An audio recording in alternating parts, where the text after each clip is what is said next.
네, 안녕하세요. 푸돈사입니다. 일단 손흥민 선수 2021년 초반부터 시작이 좋습니다. 두 경기 연속골을 넣으면서 유럽 통산 150호 골을 기록했습니다. 경기 분석 바로 가시죠. 레고.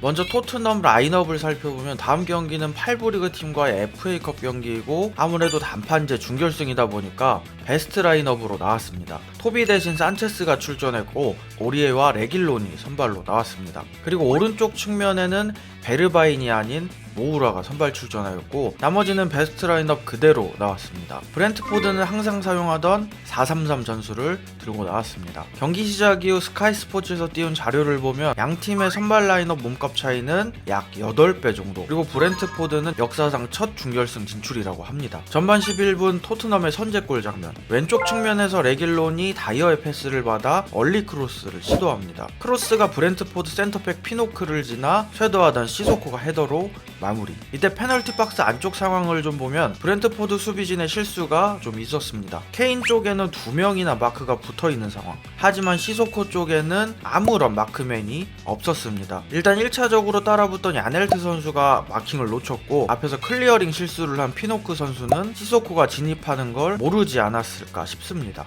전반 14분 손흥민 선수의 유효 슈팅 장면, 오른쪽 측면에서 오리에가 케인에게 패스를 하고 케인은 앞에 있는 모우라 움직임에 맞춰 패스를 줍니다. 가지고 가던 모우라는 앞이 막히자 옆에 있는 손흥민 선수에게 공을 내주는데 손흥민 선수는 수비 사이로 가마차는 슈팅. 골키퍼가 이미 왼쪽으로 자리 잡고 있는 상황이라 아쉽게도 막히고 맙니다. 그리고 전반 33분에 통계 자료가 올라오는데 토트넘 슈팅 2회, 브렌트포드 슈팅 1회, 유효 슈팅은 토트넘 2회, 브렌트포드 0. 경기 양상은 지난 리즈전처럼 토트넘이 전방 압박을 통해 상대를 좀 누르는 양상이었는데 그 가운데 슈팅 기회를 많이 만들어내지 못하는 부분은 살짝 아쉬운 부분이었습니다. 그리고 전반 37분 손흥민 선수의 좋은 수비 장면, 측면에서 올라온 크로스를 다이어가 클리어하는데 그 공이 상대 선수 다실바에게 갑니다. 다실바 선수가 그대로 슛을 하려고 하자 손흥민 선수 다이빙을 하면서 슛을 막아냅니다. 골도 잘 넣는 선수가 이렇게 수비 상황에서 몸을 던지는 수비까지, 감독들 입장에서는 진짜 너무 고마울 것 같습니다. 그리고 전반 38분 손흥민 선수의 키패스 장면 보면 손흥민 선수 코너킥 상황에서 경기마다 한 번씩은 좋은 장면을 만드는 것 같습니다. 코너킥 사인을 보낸 이후 니어포스트로 크로스,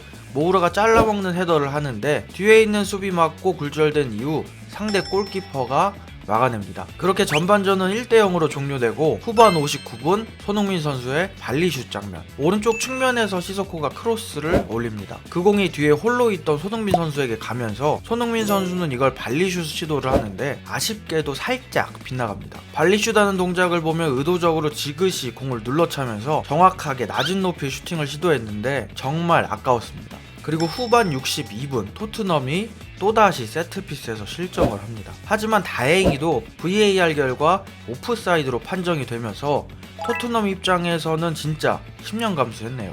토트넘의 이 세트피스 상황에서의 불안함, 개선이 필요한데 과연 개선을 할 수 있을지 앞으로 지켜봐야 할 것 같습니다. 그리고 5분 후 69분에 손흥민 선수가 쐐기골을 넣습니다. 측면에서 레길론이 수비에 성공하면서 역습 상황, 호이베르가 전방에 있는 케인에게 전진 패스를 넣어주고 케인은 골대를 등진 상황이기 때문에 키핑 이후 위치가 더 좋은 은돔벨레에게 공을 내줍니다. 여기서 케인 발밑으로 공이 들어가자마자 손흥민 선수는 스프린트를 합니다. 모우라한테는 약간 미안하지만 모우라와 비교를 해보면 손흥민 선수가 스프린트를 하는 타이밍은 케인이 공을 잡을 때, 모우라 선수가 스프린트하는 타이밍은 은돔벨레가 공을 잡을 때, 제3자가 이렇게 미리 움직여주면 패스를 하는 은돔벨레 입장에서는 공을 잡고 고개를 딱 들었을 때 요거를 이제 헤더 플레이라고 많이들 하는데 그때 이제 이미 앞에서 손흥민이 뛰고 있는 상황이니까 타이밍적으로 패스를 넣어주기가 훨씬 쉽습니다. 그리고 손흥민 선수는 뒤에서부터 미리 뛰고 있었기 때문에 수비와 서 있다가 같이 출발하는 것보다 훨씬 속도면에서도 우월할 수밖에 없습니다. 그러다 보니까 은돔벨레 패스를 손흥민 선수가 잡는 과정에서 브렌트포드 수비가 슬라이딩 태클을 해보지만 이미 속력이 붙어있는 손흥민 선수가 더 빠르게 가져갈 수밖에 없습니다. 이후 손흥민 선수는 간결한 터치로 중앙으로 치고 들어가면서 본인에게 훨씬 유리한 상황을 만듭니다. 슛하는 위치를 보면 거의 PK 차는 위치 근처죠. 그만큼 골대로 넣을 수 있는 각도가 열려있다는 의미입니다. 그럼에도 불구하고 손흥민 선수 침착 클래식하게 골키퍼 다이빙을 끝까지 보면서 반대쪽 상단에 시원하게 마무리를 합니다. 오프 더 볼 움직임부터 첫 터치 방향, 마무리 슛, 이 세 가지가 모두 완벽했습니다. 모으라는 손흥민 선수가 넣을 거라고 확신해서 그런지 뛰다가 말죠. 손흥민 선수 1대1 상황에서 마무리 능력은 보는 팬들뿐만 아니라 동료들도 믿는 것 같습니다.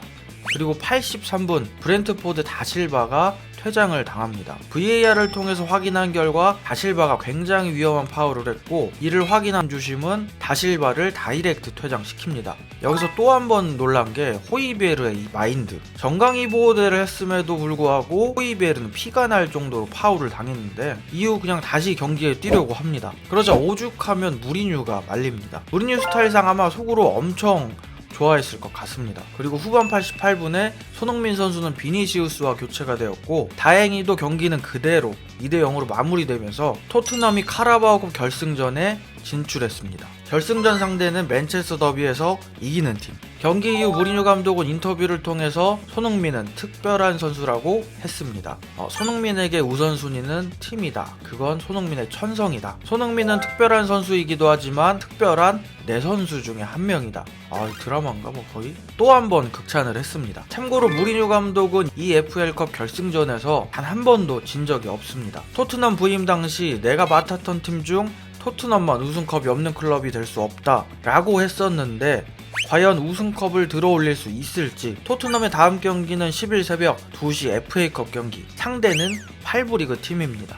이거는 진짜 주전이 나오면 이상한 경기인 것 같습니다. 부족한 영상 봐주셔서 감사합니다.